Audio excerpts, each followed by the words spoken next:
Bonjour à tous. Bon, on est bien d'accord qu'à la fin de l'année, on fait vraiment que manger. Et puis ensuite, il y a la galette. Et après, il y a Pâques. Et en plus, si on compte les soirées entre potes au long de l'année, et les vacances en mode bikini plage, il y a forcément un moment où on se sent pas vraiment au top de sa forme. On entend beaucoup parler de détox pour se remettre sur pied, purifier son corps et repartir de plus belle. Alors aujourd'hui, je vais vous donner mes 10 astuces pour y arriver.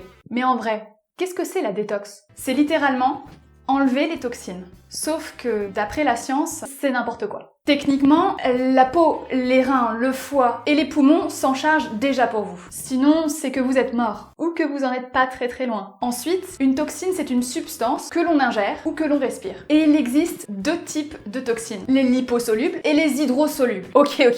On va pas rentrer dans les détails, ça serait vraiment trop long. De toute façon, moi aujourd'hui, je vais vous donner 10 astuces pour assainir votre style de vie. Lifestyle, comme disent les Anglais. Et ça, je vous jure, c'est pas compliqué.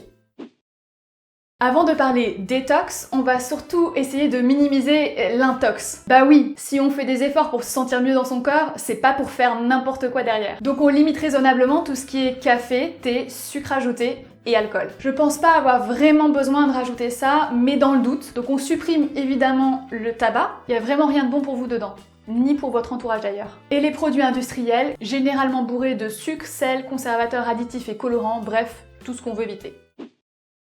Malheureusement, ça ne s'arrête pas là. Je dois vous parler ici de la viande et du poisson. Et je vous arrête tout de suite. C'est pas parce que je suis végétarienne que j'essaye de vous convertir ou je ne sais quoi. Je vous explique rapidement pourquoi, d'un point de vue purement santé, réduire sa consommation de viande et de poisson, c'est essentiel. La viande est riche en protéines et en tout un tas d'autres choses, mais elle est aussi assez grasse, difficile à digérer, bourrée d'hormones et élevée à coups d'OGM. Et par-dessus le marché, on a tendance à vouloir la griller, et ça, c'est pas bon du tout. Le poisson, c'est déjà clairement une meilleure option. C'est riche en protéines, en vitamines, en minéraux et en oméga 3, et en plus de ça, c'est aussi moins gras que la viande. Top, non? Oui, mais ça serait un peu trop simple. Qui dit poisson d'élevage dit utilisation de farine animale, usage massif de pesticides et d'antibiotiques. Alors on prend du sauvage? Oui, mais non en fait. Les océans sont tellement pollués en mercure que les traces retrouvées dans certaines espèces de poissons ne sont plus de simples traces. Il suffit que le poisson soit un carnassier pour qu'il concentre dans ses chairs le mercure de ses proies. Donc, plus il mange d'autres poissons, et plus il est bourré de mercure. Aïe. Mais on fait quoi alors? Si on tient absolument à son poisson, on privilégie les petits. Pensez harengs, sardines, anchois ou maquereaux tachetés. Maintenant qu'on a fait le tri dans les mauvaises habitudes, on va tâcher d'en prendre de bonnes. On commence par privilégier le bio. Je vous vois venir, non c'est pas trop cher, je suis étudiante, j'ai un budget serré et pourtant j'y arrive. Bon ok, avec quelques petites astuces, mais je vous en parlerai un autre jour en vidéo. Pourquoi bio? Déjà ça limite énormément l'absorption de pesticides. Et perso, un truc capable de tuer d'autres espèces, j'en veux pas dans mon assiette, même en faible quantité. Ça limite aussi la présence de métaux lourds, et puis bye bye les nitrates. Je sais pas si vous vous rappelez, mais je vous ai dit un petit peu plus tôt que la grillade, c'est mauvais. La friture aussi. Et grosso modo, tout ce qui pourrait vous amener à brûler une partie de l'aliment que vous allez manger. C'est probablement cancérigène. Du coup, on privilégie les cuissons douces. À l'eau, à la vapeur, mijotées, ou même juste crues. Et si vraiment, vous devez faire griller quelque chose et que vous avez de l'huile de coco, utilisez-la parce qu'elle supporte beaucoup mieux les hautes températures. Merci le gras saturé. Boire. Alors non, je parle pas de soda, ni d'alcool, je parle vraiment d'hydratation. Désolée. Ça joue un rôle fondamental dans l'élimination des toxines. Parce que après le travail du foie, c'est au tour des reins, qui filtrent en moyenne 7 litres de sang par jour.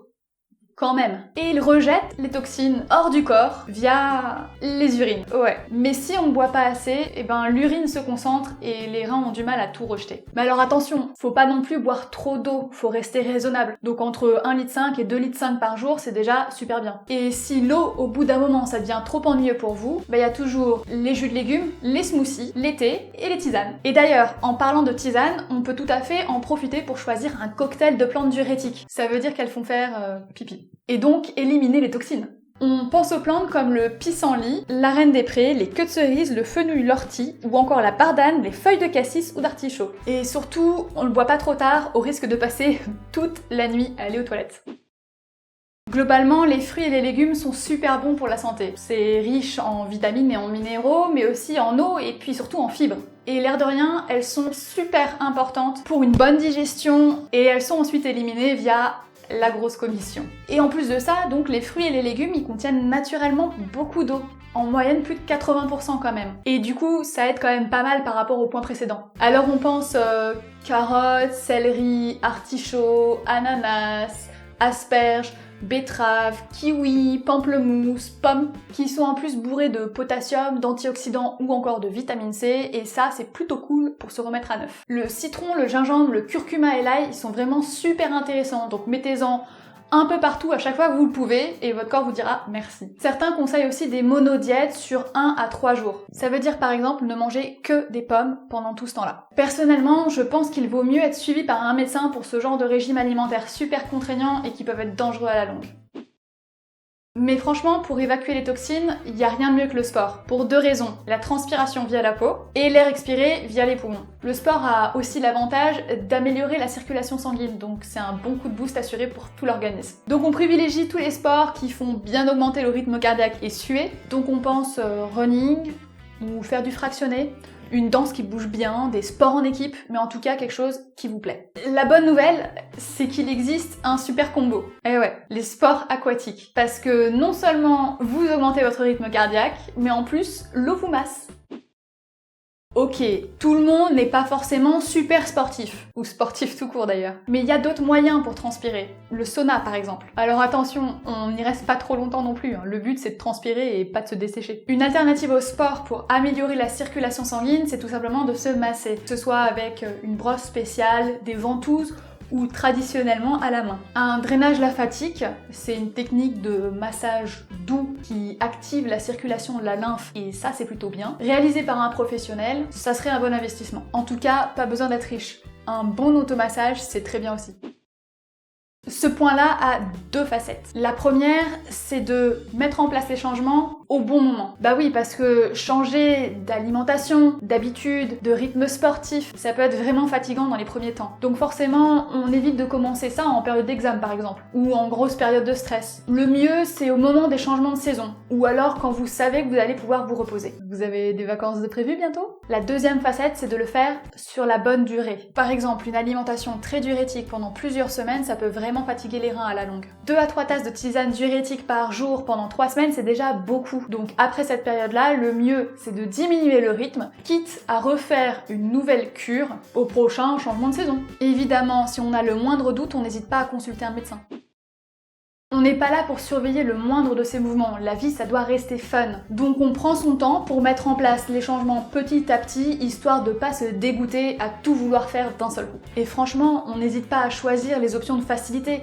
Il n'y a pas de mal à choisir quelque chose de moins difficile. Donc si vous avez déjà l'habitude de boire du thé ou des tisanes, n'hésitez pas à les remplacer par leur version diurétique. Et si vous êtes complètement surbooké et que vous êtes tenté par la version gélule des plantes diurétiques ou du charbon végétal actif, bah pourquoi pas. Mais en tout cas, ça serait dommage d'acheter quelque chose pour ne jamais l'utiliser. Si vous souhaitez changer quelque chose dans votre quotidien, probablement que vous avez des potes aussi ou de la famille qui veut faire la même chose, donc n'hésitez pas à en parler entre vous parce qu'à 2, vous serez quand même vachement plus motivés. Bon, un dernier petit point qui me tient vraiment à cœur. La détox, c'est souvent confondu avec un régime.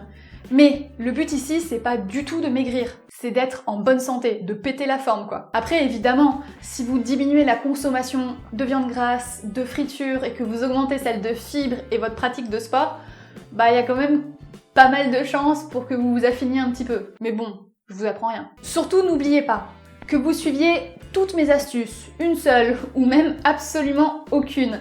L'important, c'est de se sentir bien dans sa peau. Et moi je vous dis à bientôt dans une nouvelle vidéo. Allez, on n'oublie pas de s'abonner, de faire tourner sur les réseaux sociaux auprès de ses amis et de sa famille, de mettre un pouce bleu, et si tu veux, tu peux même aller voir mes 10 astuces pour une belle peau.